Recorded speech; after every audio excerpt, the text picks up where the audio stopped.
Hello, everybody, or if I'm being more honest with myself, hello, anybody. Regardless, I want to go ahead and get right into the conversation. I want to talk about book covers today. Anyone who's read a lot of books has had that experience where they go to Barnes and Noble, maybe their local bookstore, find a cover that they're like, ooh, that's interesting. That's right up my alley. I'll go ahead and take that, check it out. And then they find out that yeah, maybe the actual content's not what they're looking for. After all, we've all heard the adage, don't judge a book by its cover. The thing is, though, that marketing execs really kind of want you to judge a book by its cover. A lot of time, a lot of energy, and a lot of resources go into the design process for a book's cover. And if they can get you to like stop, turn, check it out, grab it, buy it, that's the goal for them. I want to go ahead and look at 3 core principles of design that go into a book cover that can maybe help you understand what the marketing approach is, can help you understand how genre becomes a part of the design process, and hopefully it can help you maybe if you want to pursue cover design in your future, you can learn a few tips and tricks. The first, probably most fundamental topic I want to talk about is color. Obviously, color has a huge role in any design process, and that includes book covers. That's because we have a interesting cultural and biological response to different kinds of colors, different kind of palettes. Andrew J. Elliott and Marcus A. Meyer actually released an essay discussing the kind of distinction between cultural reactions to color and biological reactions to color for the journal Current Directions in Psychological Science. That's the one. And they kind of talked about how a lot of what casual color theorists assume are biological reactions are actually associations. For example, if you take the color red, which they specifically do, its association with danger and hazard and stop are actually based on associations, right? You have the stop sign, you have the diamond hazard warning on packages. Stuff like that become associations that we build up into red is a danger color. On the other hand, red actually has some biological relationships to passion and to love and to energy. And that's related actually to blood flow. If you think of you get your heart beating in a romantic moment or in a energetic, exciting, athletic moment, the blood's going to rush to your face. Your blood's pumping in order to get that oxygen to your muscles, right?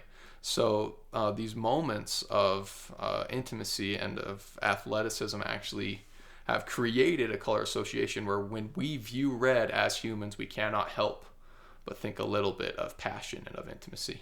A good designer knows this stuff. They know that we associate yellow with sunlight, sunflowers, happiness. We associate black with darkness, death, funerals. We all wear black attire. They understand that because of the cultural interactions that we have every day and because of the design, the industrial design that we witness every day, we have built up associations that they can take advantage of to create the picture of a genre that we would be interested in innately because of our personal taste. I want to do just a little experiment.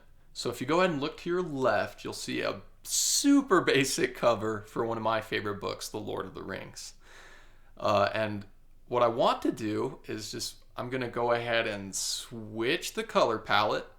Now you should be looking at a really pastel. You got your light blue, a light pink, a light yellow. Go ahead and think about for just a second what that kind of does for you when you think of genre. Think of that basic cover and now think of what is The Lord of the Rings about based on this cover. I think you'll find that because of the pastel's relationship to spring, flowers blooming, and brightness in general, that this cover actually presents The Lord of the Rings as kind of a children's book, something that children can attach to. Obviously, it's not perfect because there's other design elements that would need to be in place to actually convey a children's book, but just based on color alone, we already have these associations built up and these understandings of genre that allow us to see this as a children's book. And if I switch it again, what you're going to see is that it's kind of spookier. There's actually two options based on what I talked about earlier regarding the color red. So this could kind of be this. It's kind of spooky. You have that dark black that's associated with death and darkness and fear, and you have that bright, vivid red, which is like, oh, scary, hazard. Oh, what is this? But it could also be kind of the black associated with mystery and the red associated with passion and love. It could be a dark gothic romance, I think. And maybe not, but I think just by changing the color palette of a super basic cover, you get that kind of effect. Final one, if I go ahead and change it, now it just looks like an old classic. Like if you saw this on a bookshelf, you'd be like, that's literature. This isn't a book. This is literature now. And it's all based on just a simple color palette switch.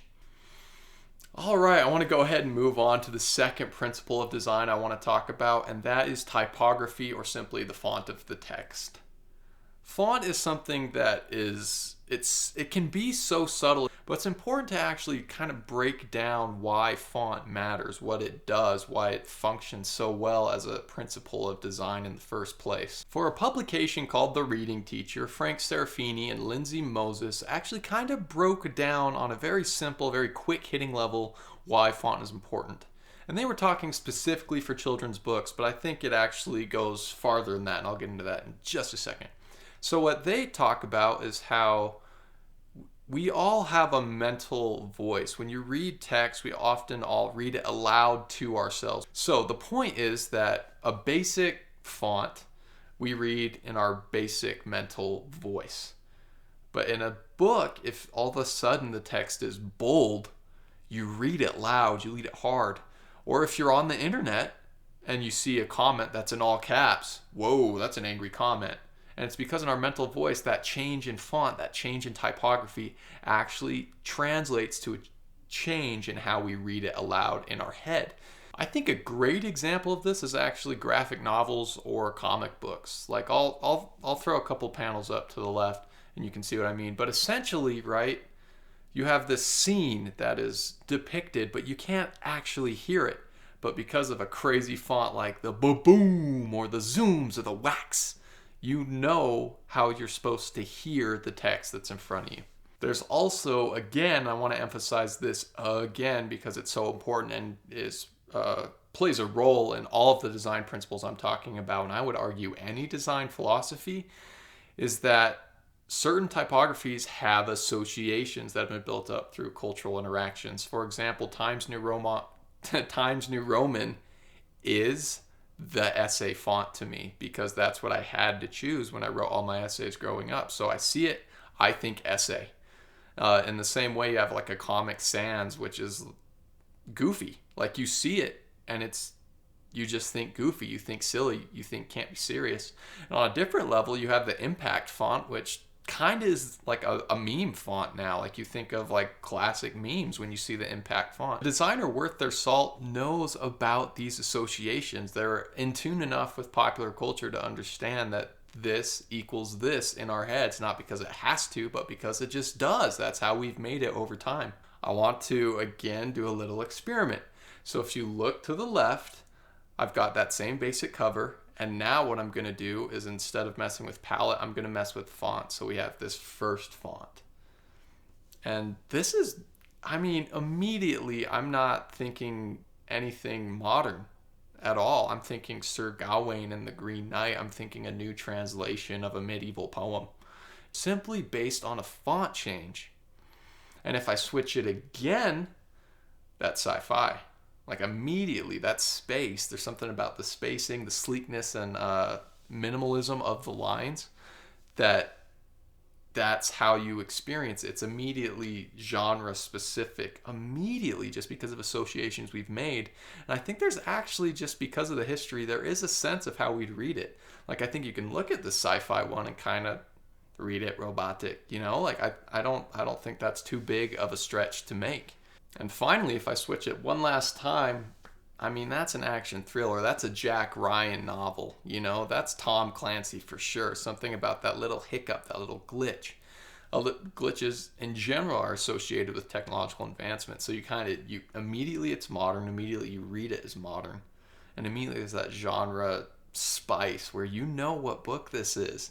The Lord of the Rings is now this. It's now Jason Bourne. You know what I'm saying? Okay, so the final design principle I want to talk about is actually iconography, and that's not like a industry term necessarily. It's something that I have come up with to identify a super common element of any book cover design. This one is less scientific, at least in a quantifying statistical sense. This association, it's purely sociological. Iconography is not something that is biological in any way. It's really hard to predict because it is very subjective. But because of American culture and because of the design industry, these elements are so obvious in our heads. They've been established so firmly in our minds that you don't really need anything else. So again, let's do this experiment. Look to the left. What are you going to find? You're going to find basic cover. You're going to find now a beautiful scene of New Zealand. That's where Lord of the Rings was shot, so that's why I chose New Zealand. So what are you thinking when you're looking at this cover genre-wise? This one's a little hazy, but I would argue it kind of feels like a travel memoir or maybe a historical fiction. It puts you in this exotic place, and looking at that exotic place, like the kind of vibe you're going to get from the book regardless of the content. And now let's switch, and we're looking at, it's called Vaporwave. Essentially, it's this super retro futuristic iconography, the very dramatic Tron-esque grid lines with the fuchsia and the bright neon colors. That's a Vaporwave aesthetic, and that circle moon over the ground is very Vaporwave as well. And because of that iconography that's so associated with that retro arcade vibe and that feel, that Miami Vice feel, this version of the Lord of the Rings becomes like a retro sci-fi, like immediately. And even though Lord of the Rings doesn't seem to apply verbally, just that strong visual cue of the genre overpowers what we know about the actual content of the Lord of the Rings. And the final version, it's a bit of a cheat because this is literally just Lord of the Rings iconography, but you see it, and this is fantasy. It's got that runic symbology, that very specific ring structure. That's fantasy, and you couldn't see that and think romance. You couldn't see that and think gothic fairy tale. You see that and it's fantasy. So now let's put it all together. I'm gonna throw some more things up on my left, the final versions, if you will. This first one, that's horror. That's horror with the color palette of horror, the bright, vibrant red. The iconography of horror, a blood splat, that's very specific. You're not going to see that on the cover of anything else. And that scratchy typography that makes you think of like a cackle or a scrape of a machete on a chain link fence, just a really harsh font type. And you see that, and it's not perfect. Cut me some slack. I didn't do it. I did it fast, but you see it, and the genre immediately. And when you combine all the design principles we've talked about, you get a complete picture that is so overpowering that it doesn't matter if the Lord of the Rings is an epic fantasy world building series. You don't. You see that cover and you're like, oh, it's a horror now. This next example, you look at it and you're like, that's a steamy romance. Lord of the Rings, that's, Lord of the Wedding Rings. Just based on how it looks, The Lord of the Rings is now a romance novel. And the final one is obviously a thriller. You throw a little Dutch angle on there, everything's off kilter. You got the guy running in silhouette. You have the dark blues and the yellow. Very dramatic, eye-catching because they are complementary colors. And you get this sense of drama, of action, of intrigue that is very different from the Lord of the Rings. Looking at this cover, even knowing the title and having previous associations to what the Lord of the Rings is, the design trumps the medieval fantastical setting that the Lord of the Rings has in our heads, just because that the colors and the font and the iconography are so strong. All right, so I hope you've been able to learn something about how book covers are designed, the process of designing them, why they are designed the way they are, which is specifically to get us to trump our better judgment and buy that book because it's our genre, it's in our wheelhouse, and I know it just based on the cover. And here's a little extra because, gotta do it. All right, bye.